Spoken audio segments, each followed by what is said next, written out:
जय हिंद साथियों, दोस्तों आपके परिचय प्रभु यूपीपी में एक बार पुनः स्वागत करता हूं। साथियों, कैसे आप सब? उम्मीद करता हूं आप सब बहुत अच्छे होंगे और बहुत अच्छे तरीके से आप सब अपनी यूपी पुलिस कांस्टेबल की तैयारी भी कर रहे होंगे।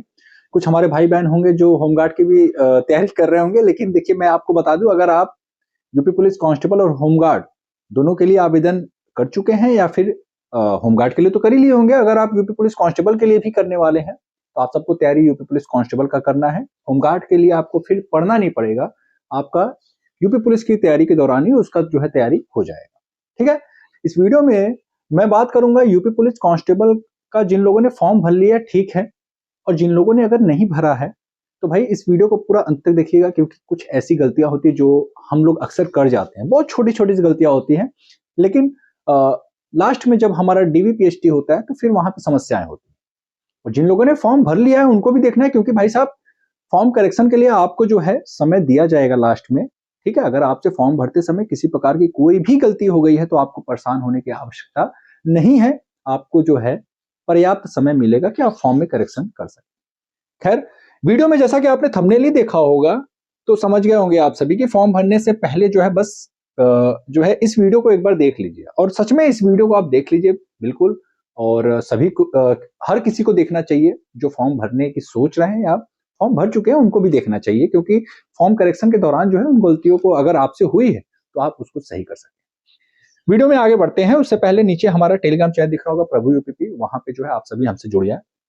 यहाँ पे आपको दिख रहा होगा यूपी पुलिस 32,679 पदों के लिए जो हमारी भर्ती निकली है। इसमें हम फॉर गर्ल्स मतलब लड़के और लड़की दोनों के लिए हम बात करेंगे कि जो डॉक्यूमेंट्स और पोस्ट सिलेक्शन है ये बड़ा इंपॉर्टेंट है। बहुत सारे हमारे भाई बहन कह रहे होंगे कि सर मैंने ये पोस्ट सिलेक्शन डाल दिया है, क्या उसमें मैं करेक्शन कर सकता हूं? ये भी सवाल आपके मन में आ रहा होगा। और करेक्शन किस किस कॉलम में हो सकता है, ठीक है।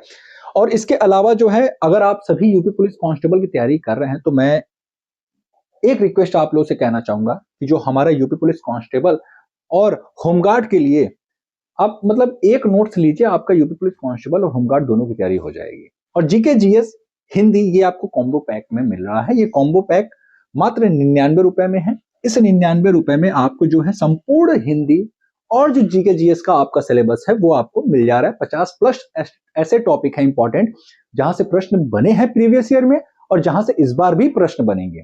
मैं गारंटी लेता हूं कि ऐसा नोट्स आपको कोई नहीं दे सकता इतने कम रेट में, खास तौर से कि आपको संपूर्ण हिंदी मिल जा रहा है। आप सोचो, हिंदी से 37 प्रश्न पूछे जा रहे हैं और हिंदी में अच्छा स्कोर लाना बहुत ज्यादा आवश्यक है। और हिंदी में अच्छा स्कोर लाना है तो भैया आपको एक बार मैं जरूर कहूंगा कि आप एक बार मेरा नोट्स देखें। उसके बाद आप खुद कहेंगे कि सर वाकई में आपने जो नोट्स बनाया है वो एग्जाम के लिहाज से जो है बहुत शानदार नोट्स है।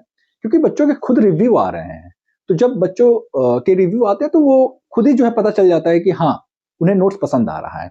इस नोट्स को अगर आप लेना चाहते हैं तो नीचे एक नंबर दिख रहा होगा 8382082637। इस पे जाकर के आप सभी को व्हाट्सएप पे मैसेज करना है कि आपको नोट्स चाहिए, फिर आपको स्कैनर मिलेगा, पेमेंट करके स्क्रीनशॉट भेज देना है, आपको तुरंत नोट्स जो है पीडीएफ प्राप्त हो जाएगा। उसके बाद आप सभी जो है आराम से तैयारी कर सकते हैं।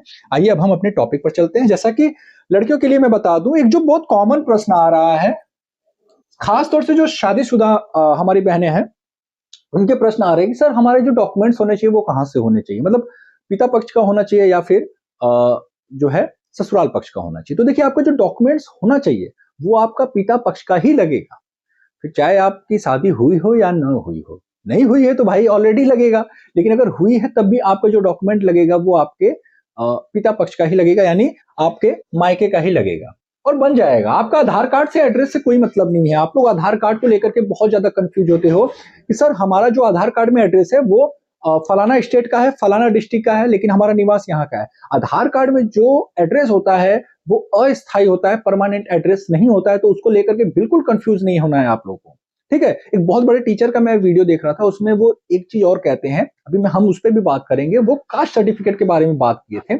जो कि मेरे तक वीडियो आया तो मैंने कहा यार ये तो बिल्कुल गलत गलत बता रहे हो। बहुत बड़े टीचर हैं, मतलब इंडिया के जाने माने मैथ के टीचर हैं, मैं नाम नहीं लूंगा यहाँ पे, लेकिन आपको मैं बताता हूं कि आपका जो कास्ट सर्टिफिकेट होना चाहिए वो स्टेट का लगेगा या फिर सेंट्रल गवर्नमेंट का लगेगा। क्योंकि कास्ट सर्टिफिकेट लगना है, आप सभी जानते होंगे, कास्ट सर्टिफिकेट और आपका डोमिसाइल सर्टिफिकेट। डोमिसाइल सर्टिफिकेट के लिए कोई टाइम का बाउंडेशन नहीं है, बस एक ही ये है कि भाई जो लास्ट डेट है फॉर्म भरने का उसके बाद का नहीं होना चाहिए, जो कि सभी के लिए है। लेकिन पहले वाला जो टाइम है आपका वो बाउंडेशन नहीं है। अगर हम बात करें कास्ट सर्टिफिकेट के बारे में, तो जो ओबीसी और ईडब्ल्यूएस कैटेगरी है, इनके लिए टाइम का बाउंडेशन रखा गया है कि 1 अप्रैल से लेकर के आपका जो फॉर्म भरने का अंतिम तिथि है उसके बीच का जो है होना चाहिए आपका जाति प्रमाण पत्र, निवास नहीं, जाति प्रमाण पत्र। निवास तो आपका तब तक का लगेगा जब तक का फॉर्म भरने के अंतिम तिथि तक का, मतलब उसके पहले तक का आपका बना होना चाहिए, फिर उसके बाद आप जो है अप्लाई कर सकते हैं, कोई समस्या नहीं। अगर 1-2 साल पुराना भी है तब भी आपका निवास चल जाएगा, ये है। ठीक, तो डॉक्यूमेंट्स मैंने बता दिया, दोनों लोग के मैं बता देता हूं, लड़कों और लड़कियों दोनों के लिए बता देता हूं कि जो आपके डॉक्यूमेंट्स हैं वो आपके पिता पक्ष का होना चाहिए। और साथ ही साथ डॉक्यूमेंट्स में, जैसा कि देखिए नॉर्मली तो ये तो सभी जानते हैं कि मार्कशीट का लगेगा, मार्कशीट लगेगा। उसके बाद जो है कि अगर बहुत सारे लोग होंगे जो पहले के पास आउट होंगे 2011-12 के, तो भाई उनके पास सर्टिफिकेट भी होगा, सनद जिसको बोलते हैं भाई, वो भी लगेगा। अगर है तो लगेगा, नहीं है तो नहीं लगेगा। इसके अलावा जो आपका जाति प्रमाण पत्र है, मैंने बता दिया टाइम बाउंडेशन। एससी का कोई टाइम बाउंडेशन नहीं, उनका 1-2 साल पुराना भी चल जाएगा, लेकिन प्रयास यही करना चाहिए कि नया लगाएं, किसी प्रकार का कोई दिक्कत ना हो। लेकिन एससी के लिए कोई टाइम बाउंडेशन नहीं है सिवाय लास्ट डेट वाला, कि फॉर्म भरने का जो अंतिम तिथि है उसके पहले का हो। ठीक है, और जनरल कैटेगरी का है नहीं। ईडब्ल्यूएस और ओबीसी के लिए टाइम बाउंडेशन है, जैसा कि मैंने आपको बताया कि 1 अप्रैल से लेकर के फॉर्म भरने का जो अंतिम तिथि है।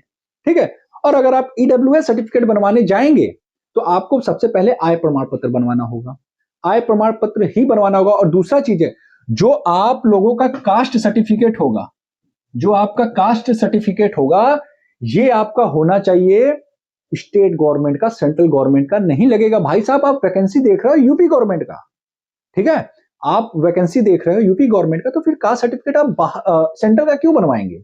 अगर आप एसएससी जीडी के लिए फॉर्म भर रहे होते तो आपका जो कास्ट सर्टिफिकेट लगता वो आपका लगता सेंट्रल गवर्नमेंट का, क्योंकि आप सेंट्रल गवर्नमेंट के लिए अप्लाई कर रहे हो, आप स्टेट गवर्नमेंट के लिए अप्लाई कर रहे हो, तो यहां पे जो है आपको कास्ट सर्टिफिकेट बनवाना पड़ेगा स्टेट गवर्नमेंट का।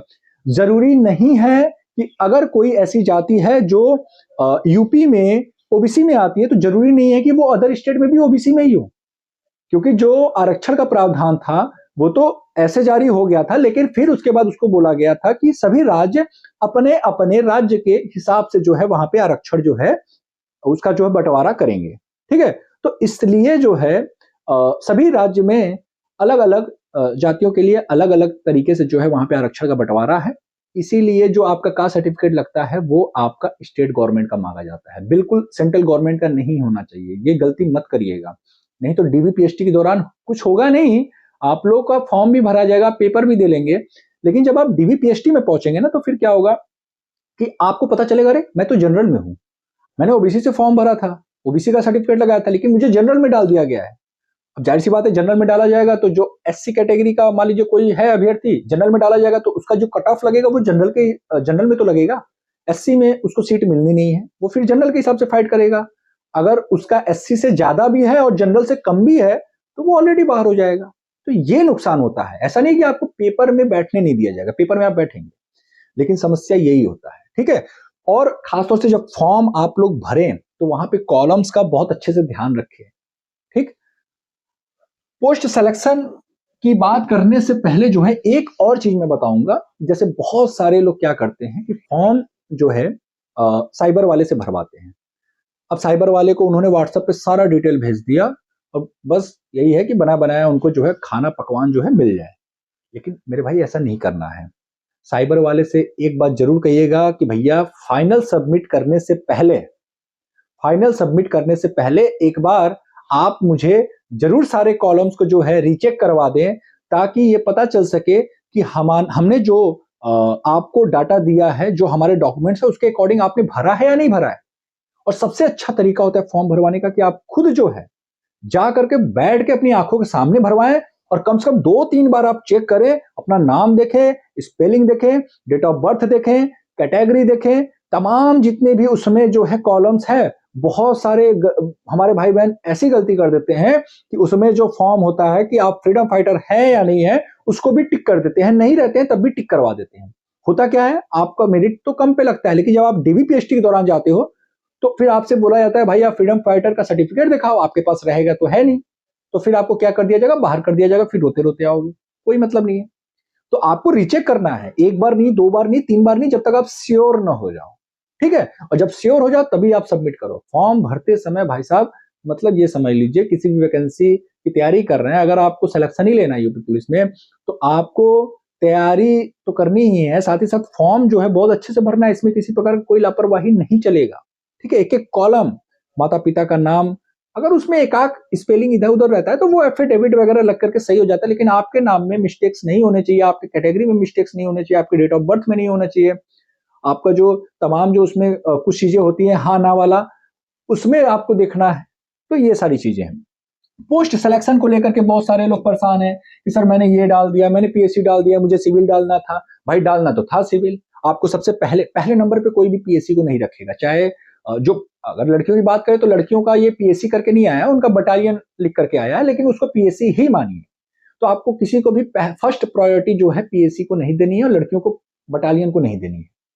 फर्स्ट प्रायोरिटी लड़कों की अगर हम बात करें तो आप जो है एसएसएफ को दे सकते हैं, या फिर आप जो है सिविल को दे सकते हैं, या फिर आप जो है जेल वार्डन को दे सकते हैं, ठीक है।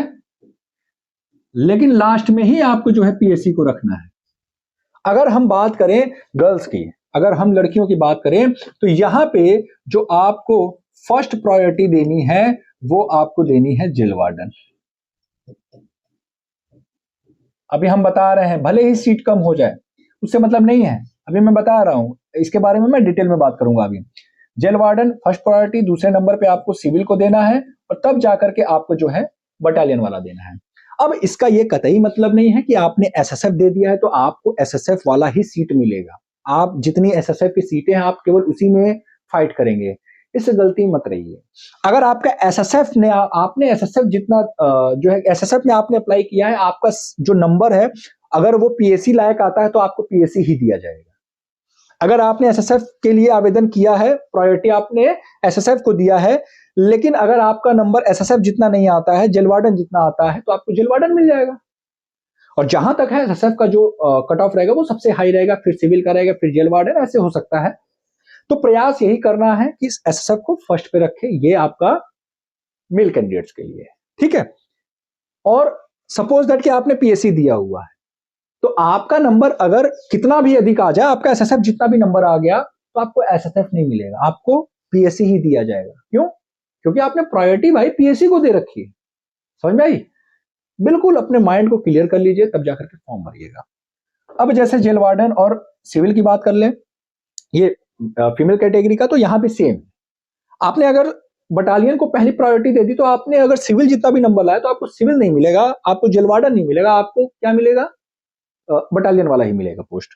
तो ये खास तौर से ध्यान रखना है। उम्मीद करता हूं आप सभी जो है अब क्लियर हो गए होंगे। अच्छे तरीके से फॉर्म भरिए, और जैसा कि मैंने बताया कई बार उसको चेक कर लीजिए, उसके बाद फाइनल सबमिट करिएगा, ठीक है। उम्मीद करूंगा आप सबको ये वीडियो पसंद आएगा। वीडियो अगर अच्छा लगा तो प्लीज लाइक करें, शेयर करें, साथ ही फिर मिलते हैं किसी नए वीडियो के साथ। तब तक के लिए जय हिंद, जय भारत।